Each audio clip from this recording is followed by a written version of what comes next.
comentarles que estamos celebrando el Día del Niño acá en la Municipalidad de Santa Cruz de Quiché, con cada uno de los empleados, para todos los niños de este municipio, de esta cabecera municipal.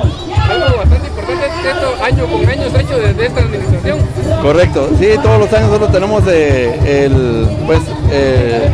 la celebración esta, ¿va?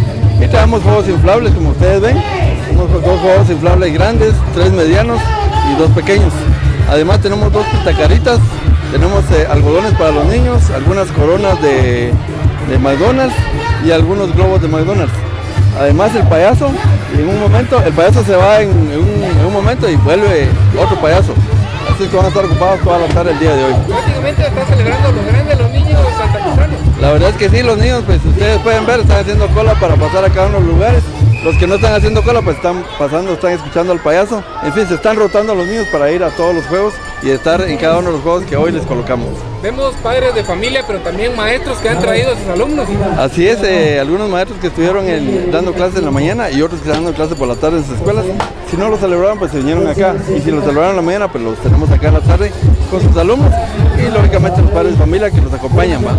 Me siento muy bien porque este es un apoyo que han venido del municipio de Santa Cruz de Quiché para los niños de aquí, de este municipio. Pues muy bien, ¿verdad? Muy bonita actividad, aunque llegando estamos, ¿verdad? Pero sí, mira, muy bonito. Trae su vida para que vengan a divertirse. Ajá, sí, exacto.